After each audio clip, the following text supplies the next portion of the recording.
ಆ ಪೇತ್ರನು ನಿದ್ದೆ ಮಾಡಿದವನೆ, ಆದ್ರೆ ಪೇತ್ರನ ಮೇಲೆನೆ ದೇವ್ರ ಸಭೆ. ಅಲ್ಲೆಲೂಯಾ. ನಿದ್ದೆ ಮಾಡೋದು ನಿನ್ ವೀಕ್ನೆಸ್ ಆಗಿರ್ಬೋದು, ಆದ್ರೆ ದೇವರು ಬಳಸೋದು ವೀಕ್ ಆಗಿರೋ ನಿನ್ನನ್ನೇ, ಬಲಹೀನವಾಗಿರುವ ನಿನ್ನನ್ನೇ ದೇವರು ಬಳಸ್ತಾರೆ. ಏನು ಮಾಡ್ಲಿಕ್ಕೆ? ಸೇವೆ ಮಾಡ್ಲಿಕ್ಕೆ. ಅಲ್ಲೆಲೂಯಾ. ಯೋಹಾನ ಕರೀತಾನೆ, ಬಾ ನಾನು ನೀನು ಚರ್ಚಿಗೆ ಹೋಗಿ ಸುವಾರ್ಥ ಸಾರೋಣ.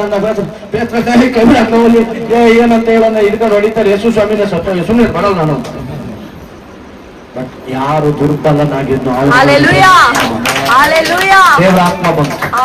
ದೇವರಾತ್ಮ ಬಂದಾಗ ಯೋಹಾನ ಹೇಳ್ಕೊಂತಾನೆ, ಎಲ್ಲಿ ಹೋಗ್ತಿದ್ಯಪ್ಪ? ಕೈ ಬೇಡ, ನಾವು ದೇವರ ವಿಷಯವಾಗಿ ದೇವರ ವಿಷಯವಾಗಿ ಸಾರುವವರಾಗ್ಬೇಕು. ದೇವರ ವಿಷಯವಾಗಿ ಸಾರುವವರಾಗ್ಬೇಕು. ಸರಿ, ಸಾರ್ಲಿಕ್ಕಾಗಿ ಹೋಗ್ತೀನಿ ಅಂತ ಮುಂದಕ್ಕೆ ಹೆಜ್ಜೆ ಇಟ್ಟ. ಮುಂದಕ್ಕೆ ಹೆಜ್ಜೆ ಇಡುವಾಗ ಬಾಗಿಲಲ್ಲಿ ಒಬ್ಬ ಕುತ್ಕೊಂಡ್ಬಿಟ್ಟಿದ್ದಾನೆ. ಏನಂತ ಬಂದಾಗ ಹೋದಾಗ, ಏನಾರ ಕೊಡದಿದ್ರೆ ಕೊಡಯ್ಯ ಅಂತಾನೆ ಹೇಳ್ತಾ ಇದ್ದ. ನಂಬಿಕೆ ಬಗ್ಗೆ ಬಲವಾಗಿ ಮಾತನಾಡದು ಇದ್ದಂತ ಪೇತ್ರನಿಗೆ ಒಳಗು ಹೊರಗು ಪೂರ್ಣವಾಗಿ ಆತ್ಮನು ತುಂಬಲ್ಪಟ್ಟಿದ್ದಾನೆ. ಹೇಳ್ತಾ ಇದ್ದಾನೆ, ಕೊಡ್ಲಿಕ್ಕೆ ನನ್ನ ಹತ್ರ ಬೆಳ್ಳಿ ಬಂಗಾರ ಎರಡೂ ಇಲ್ಲ, ಆದ್ರೆ ನನ್ನ ಹತ್ರ ಇರೋದನ್ನ ನಾನು ನಿನಗೆ ಕೊಡ್ತಾ ಇದ್ದೇನೆ. ನನ್ನ ಹತ್ರ ಇರೋದನ್ನ ನಾನು ನಿನಗೆ ಕೊಡ್ತಾ ಇದ್ದೇನೆ. ನಾನು ಆ ದಿನದಲ್ಲಿ ಯೇಸುವಿನ ಸಂಗಡ ಪ್ರಾರ್ಥನೆ ಮಾಡ್ತಾ ಇದ್ದಾಗ ಮೋಶೆ ಎಲಿಯ ಇಳಿದು ಬಂದದನ್ನ ಕಣ್ಣಾರೆ ನೋಡಿದ್ದೇನೆ. ನಾನು ಯೇಸು ಕ್ರಿಸ್ತನ ಜೊತೆಯಲ್ಲಿ ಸೇವೆ ಮಾಡ್ಲಿಕ್ಕಾಗಿ ಹೋದಾಗ ಯೇಸು ಕ್ರಿಸ್ತನು ನೀರಿನ ಮೇಲೆ ನಡೆದು ಬಂದದನ್ನು ನೋಡಿದ್ದೇನೆ. ನಾನು ಯೇಸು ಕ್ರಿಸ್ತನ ಸಂಗಡ ಸೇವೆ ಮಾಡ್ತಾ ಇದ್ದಾಗ 5 ರೊಟ್ಟಿ 2 ಮೀನನ್ನ 5,000 ಜನರಿಗೆ ಕೊಟ್ಟಿದ್ದನ್ನು ನೋಡಿದ್ದೇನೆ. ಹಲ್ಲೆಲೂಯಾ. ಏನ್ ಮಾಡ್ದಂತೆ? ಯಾರು ಎಬ್ಬಿಸಿದ್? ಯಾರು? ಅವನಿಗೆ ಇನ್ನೊಂದು ಹೆಸರು ವೀಕ, ಬಲಹೀನ. ಯೇಸು ಸ್ವಾಮಿ ನನಗೆ ಅಷ್ಟೊಂದು ಪರಿಚಯ ಇಲ್ಲ, ದಯವಿಟ್ಟು ಯೇಸು ಸ್ವಾಮಿಗೂ ನನಗೂ ಕನೆಕ್ಷನ್ ಇಲ್ಲ, ನಾನು ಸಪ್ರೇಟ್, ನಾನು ಬೇರೆ. ಯೇಸು ಸ್ವಾಮಿಯನ್ನು ನಾನು ಅರಿಯೆ. ಒಂದೊಂದು ಟೈಮ್ ನಾನು ನೀವು ಹಂಗೆ ಲೋಕದ ಫ್ರೆಂಡ್ಸ್ಗಳು ನಮ್ ಸುತ್ತಮುತ್ತ ಇದ್ರು ಅಂದ್ರೆ ನಾವು ಪ್ರೇಯರ್ ಮಾಡೋರು ಅಂತಾನೆ ಹೇಳ್ಕೊಳ್ಳಲ್ಲ. ಲೋಕದ ಜನ ಜೊತೆ ನಾವ್ ಇದ್ವಿ ಅಂದ್ರೆ ನಾವು ಬೈಬಲ್ ಹಿಡ್ಕೊಂಡು ಓಡಾಡೋರು ಅಂತಾನು ಹೇಳಲ್ಲ.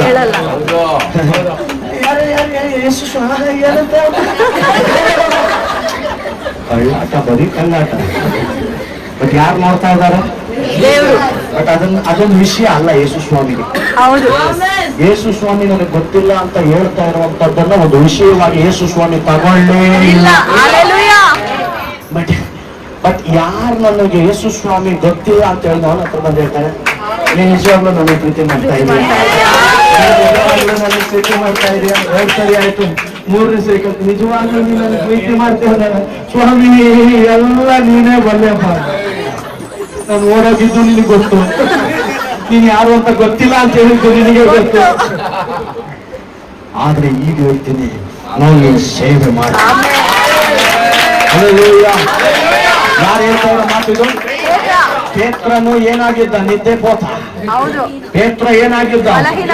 ಬಲಹೀನ. ಪೇತ್ರನು ಏನಾಗಿದ್ದ? ಹಿಂಜಾರಿದ ವ್ಯಕ್ತಿ ಆಗಿದ್ದ. ನಾನು ಹೇಳ್ತಾ ಇದ್ದೇನೆ, ನಿದ್ದೆ ಮಾಡಿದ ತಕ್ಷಣ ನೀನು ಬಲಹೀನ ಆದೆ ಅಂತ ಅನ್ಕೋಬೇಡ. ನಿನ್ನೊಳಗಡೆ ಬಲಪಡಿಸುವ ಆತ್ಮನಿದೆ. ಯೇಸುವಿನ ನಾಮದಲ್ಲಿ ನನ್ನನ್ನು ನಿದ್ರೆಗೆ ನಡೆಸ್ತಾ ಇರುವ ದುರಾತ್ಮವೇ ನನ್ನನ್ನ ಬಿಟ್ಟು ಯಾರು ಹೇಳ್ಬೇಕು? ಆವಾಗ ನಿನ್ನ ಹೊರಗಡೆ ಒಂದು ಹೊಸ ಬಲ ಬರುತ್ತೆ. ಬರುತ್ತಾ ಬರಲ್ವಾ? ಹೇಳೋರಿಗೆ ಬರುತ್ತಾ ಬರಲ್ವಾ? ಹೇಳ್ತೇನೆ, ನೀನ್ ನಂಬಿಕೆಯಿಂದ ಏನೆಲ್ಲ ಹೇಳ್ತೀವಿ ಅದಕ್ಕೆಲ್ಲ ಕರ್ತನೇ ಕಾರಣ. ಅದನ್ನ ಕರ್ತನ ಮಾನಿಸದೆ ಬಿಡೋದಿಲ್ಲ. ಸೊ ಇಲ್ಲಿ ಯಾರೆಲ್ಲ ಪೇತ್ರನ ಹಾಗಿದ್ದೀರೋ ದೇವರು ನಮಗ್ ಸ್ತೋತ್ರ ಹೇಳಿ. ದೇವರು ಬಲವುಳ್ಳದನ್ನ ಹುಡುಕಿ ಬರ್ಲಿಲ್ಲ, ಬಲಹೀನವಾಗಿರೋದನ್ನ ಹುಡುಕಿ ಬಂದಿದ್ದಾನೆ. ಪರ್ಫೆಕ್ಟ್ ಆಗಿ ಫಾಸ್ಟ್ ಮೆಸೇಜ್ ಕೊಡಕ್ ಸ್ಟಾರ್ಟ್ ಮಾಡಿದ್ರೆ ಹಿಂಗೆ ಇರ್ತೀನಿ, ಪರ್ಫೆಕ್ಟ್ ಆಗಿ ಕುತ್ಕೊಳ್ತೀನಿ ಅಂತ ಹೇಳೋರ್ನ ದೇವ್ರು ಹುಡ್ಕೊಂಡ್ ಬರ್ತಾರೆ. ದೇವ್ರು ಫಾಸ್ಟ್ ಮೆಸೇಜ್ ಕೊಡ್ತಾ ಇರ್ಬೇಕಾರೆ ಒಂದೊಂದ್ಸರಿ ಸ್ವಾಮಿ ನಾನು ಹಿಂಗ್ ಹೋಗ್ತೀನಿ, ಸ್ವಾಮಿ ಒಂದೊಂದ್ಸರಿ ಹಿಂಗ್ ಹೋಗುತ್ತೆ, ಒಂದೊಂದ್ಸರಿ ಹಿಂಗಾಗತ್ತಪ್ಪ. ಆದ್ರೂ ನಾನು ಪ್ರಾರ್ಥನೆ ಮಾಡ್ಲಿಕ್ಕೆ ಬಂದಿದ್ದೀನಿ, ಆದ್ರೂ ಪ್ರಾರ್ಥನೆ ಮಾಡ್ತೀನಿ, ಆದ್ರೂ ಸ್ತೋತ್ರ ಹೇಳ್ತೀನಿ, ನನ್ನ ನಿದ್ದೆಯ ಮಧ್ಯದಲ್ಲಿ ಸ್ತೋತ್ರ ಮಾಡ್ತೇನೆ. ದೇವ್ರು ಬಳಸ್ತಾನೆ. Hallelujah. Hallelujah. Hallelujah.